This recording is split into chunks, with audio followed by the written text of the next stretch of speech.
Hayop din commander na yun, commander pungot, commander bagnot. Nag-uusap sila mga idol, nakukuha sila bata no. Ang dami palang tawa nila. Papatayin ko na itong mga ito para wala naligtas. Mahayop mga yan. May plano silang mga bata para ipapinta kay Boss Jojo. Ito talaga mga demonyo talaga to. Nagsanib sa sila mga idol no, silang dulo. Boss Jojo, commander maskara, commander pungot, commander bagnot. Animal ito mga to. Commander Bagnot, gamit ang Tagalilong para puntahan natin ang mga tawa natin para makuha ng mga bata sa eskwelahan. Okay?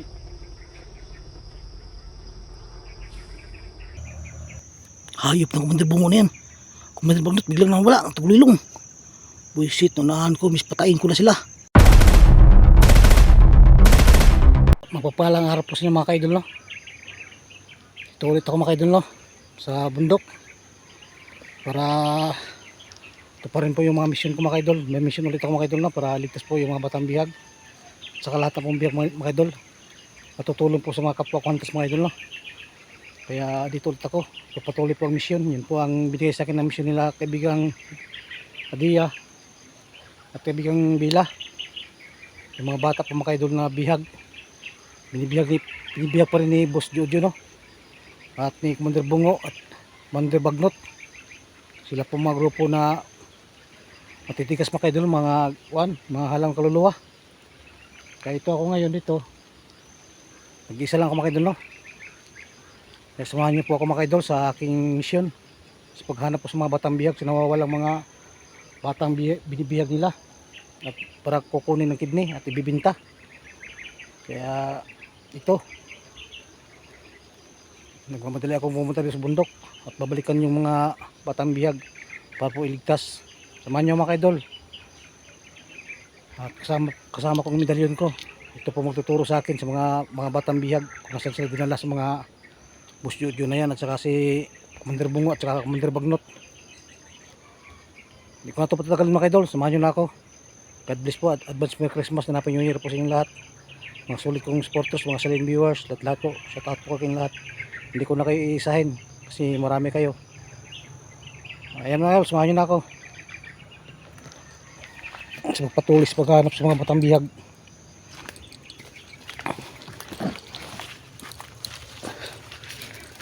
Bubuhis ko ang buhay ko mga idol para sa mga insinti bata.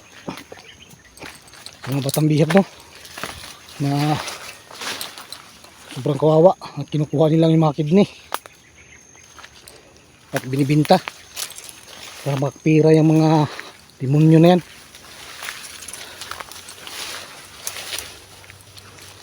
Sila Maria mga idol, safety naman sila. Bago pumunta ang bundok mga idol, sinipti ko sila muna. At huwag ka na mag-alala mga idol kasi di man pwedeng hindi ko gagampanan yung mission ko mga idol. Magagalit pa sa akin mga diwata kong kaibigan. Kailangan papatuloy ko ang pagtulong sa mga batang bihag. Kaya dito ako ngayon, nandito pa rin sa gubat para iligtas yung mga batang bihag. Kahit pag isa lang ako, kaya ko naman itong mission na to na binigay sa akin. Nandyan din naman si Lord na magabay rin sa akin. Hindi rin niya ako kayo pabayaan sa lahat ng mission ko. Tinutulungan rin nila ako. Magabay rin yung mga kaibigan kong diwata.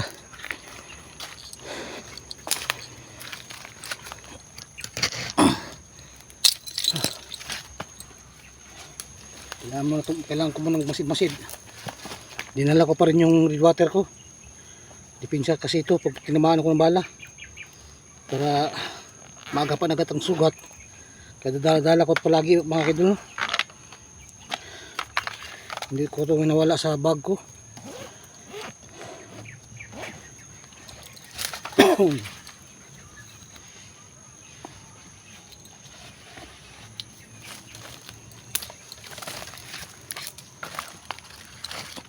Ito na po yung lugar na sobrang daming binihag dito. Dito din dinala si Maria, itong nabihag na unang bihag kay Maria. Dito rin siya dinala. Yung mga batang bihag dito rin dinadala. Kaya alam ko nandito pa rin yung mga ibang bihag, kaya binalikan ko ito. Kasi sinabi sa akin ni Diwata Maria, balikan ko daw itong pinaglagyan sa mga batang bihag. Kaya sigurado daw mayroon pa rin dito daw mga bandido na nag-hasik ng lagim at kumukuha ng mga bata, mga estudyante. Pinipili po nila itong malulusog na bata. Kaya hindi ko titigil sa aking misyon. Kaya samahan nyo mga idol, samahan nyo ng konting dasal para sa akin, sa aking pamilya.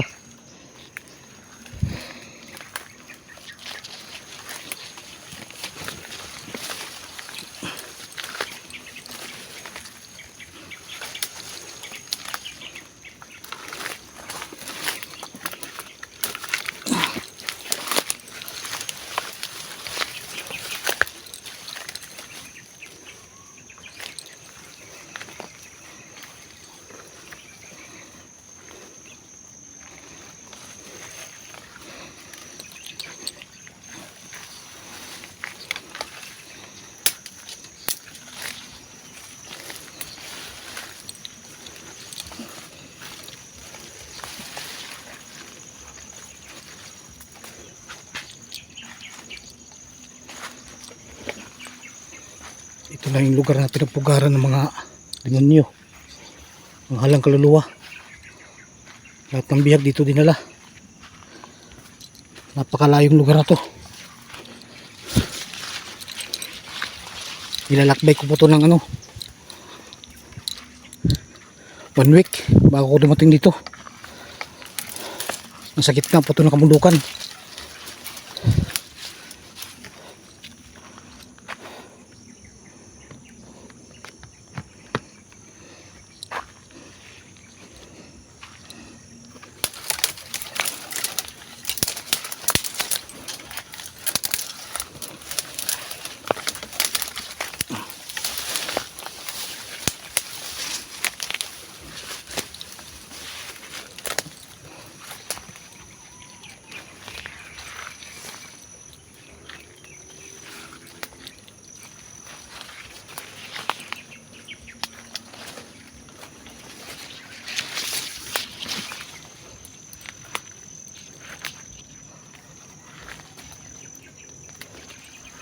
Kailangan pala ganito, no? At gumagamit ng tagulilong para hindi lang ako makikita. Mahirap lang, masakit pag tumaan ng bala. Buti, hanggang si Diwata Maria bibigay sa akin ng red water para magamot agad yung sugat ko at maghihilom na mga sugat.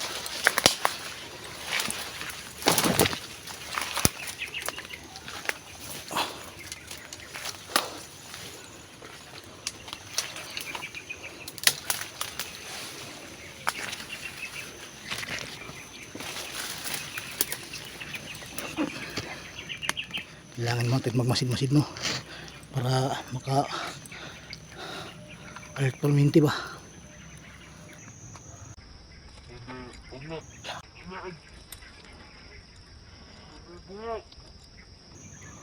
May commander dito.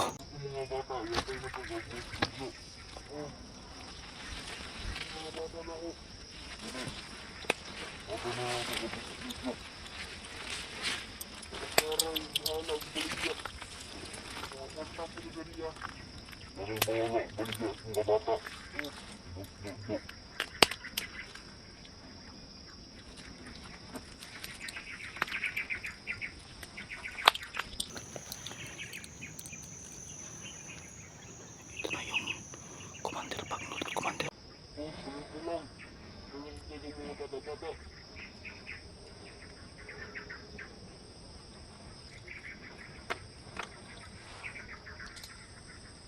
Yata mga tawanin mo, mukhang mga bata sa eskwelahan. Mga pod. Ito pala mga hayop na to. Ramatay na ito ka, Boss Jojo. Patay kayo sa akin yun. Katapusan nyo ng mga hayop kayo. Plaster ko muna kami rider para hindi ko sa kapal patayin yung Yata mga tawanan. dalawang commander. kuwasan. Para matay na ito ka. Mas di ang kan. Ang bata.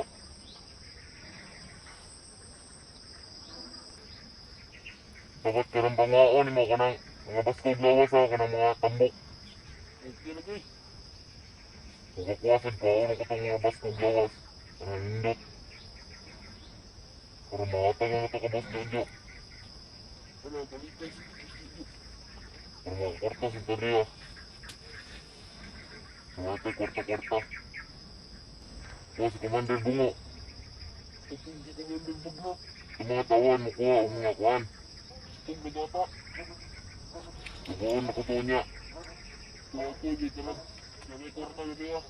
Ito na ako Boss Jojo. Ito na ako Boss Jojo. Makaon ito sa itong mga tawan dahil nagdaghan na kayo itong mga tawan. Mga 3 mil kabuk kuha. Mga 6 mil ra. Yung mga uban, bilin yung mga sniper. Okay. Tuwapod.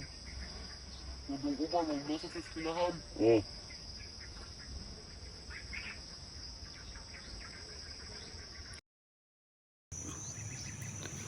Mga hayop din commander na yun. Commander Bungot, Commander Bagnot. Nag-uusap sila mga idol. Nakukuha sila bata no. Ang dami palang tawa nila. Papatayin ko na itong mga ito para wala nang ligtas. Mga hayop mga yan. May plano silang mga bata para ipapinta kay Boss Jojo. Ito talaga mga demonyo talaga to. Nagsanibir sa sila mga idol no. Silang dulo. Boss Jojo, Commander Maskara, Commander Bungot, Commander Bagnot. Animal to mga to. Na Commander Bagnot, gamit ang Tagalilong para puntahan natin ang mga tawa natin para kuha ng mga bata sa eskwelahan.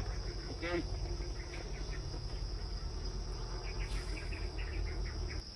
Hayop ng Commander Bungo na yan. Commander Bagnot biglang nawala ang tagulilong. Buisit, nunahan ko, patayin ko na sila. May pag binaril ko yun kagad ah. Pero kung binaril ko agad, hindi ko naman sila masundan. Masundan para yung mga tawa niya, pamatayin ko muna. Kasi kukuha ng mga bata sa eskwelahan. Kailangan pigilan ko sila. Animal. Imahan ko. Bigla ang nawala. Iba pala si Commander Bungot, Commander Bagnot no, may tagulilong din. Ay. Nag-aksaya lang ako ng oras nito ah. Biglang nawala ang mga demonyo. May demonyo talaga. May plano sila mga idol no. Kukuha ang bata. Bibigay kay Boss Jojo. Boss Jojo bahala magbinta sa mga bata. Kailangan pigilan ko yung mga tauhan niya. Basta kulilong sila mga idol para puntahan yung mga tauhan niya at para utusan na mamiyag ng mga bata. Ipindapin sa eskwelahan. Kailangan butali ko para mapigilan ko. Sundan ko sila. Sundan ko yung dalawang commander no.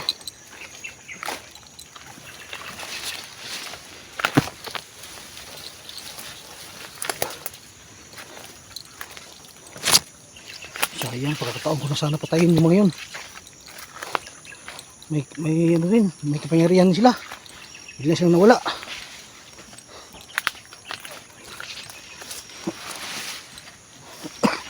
Dito lang yung mga yan. Hindi yan nakakalayo.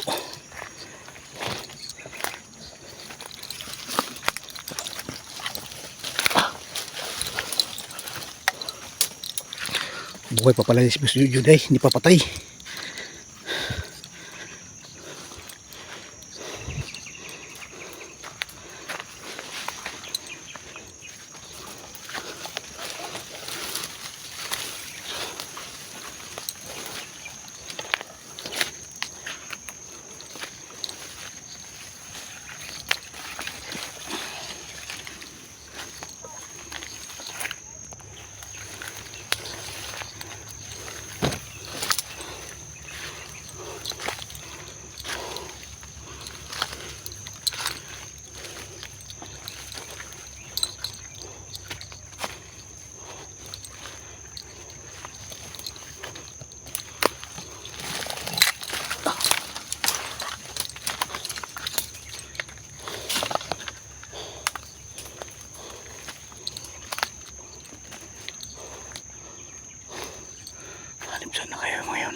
Commander Bungo ug Commander Bagnot manguha og mga bata.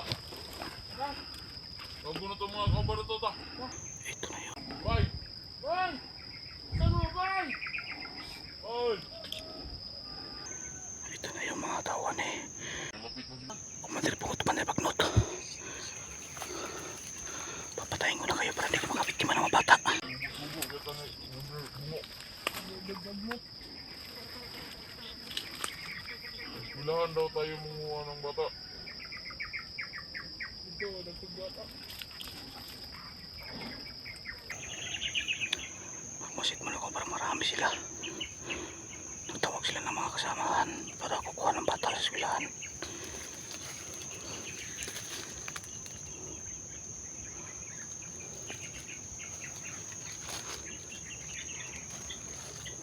Magamit mo na kung tuloy lang para hindi nila ako makita.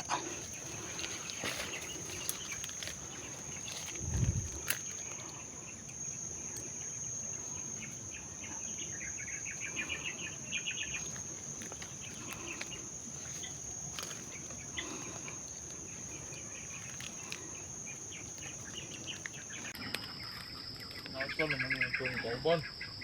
Asa lagi sila no?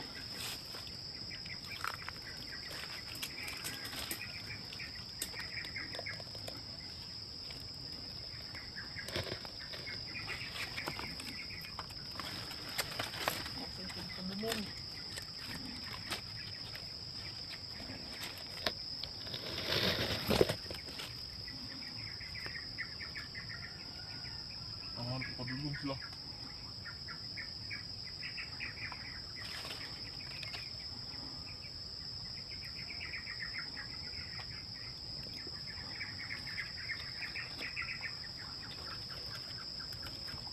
Hoy!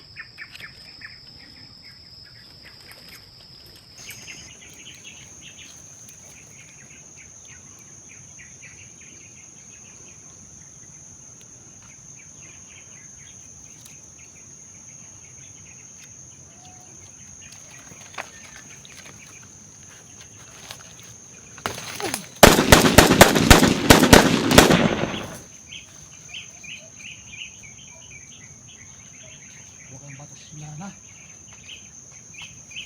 Kukulit mo yung mga parang nyo.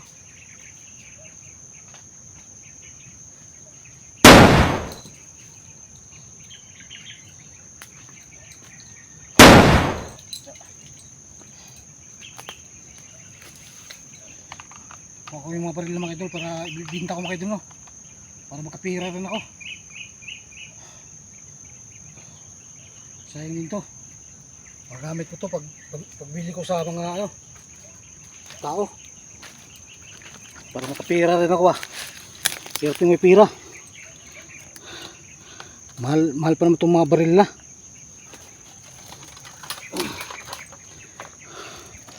Kailangan hanapin ko mga kasama niya. Marami sila.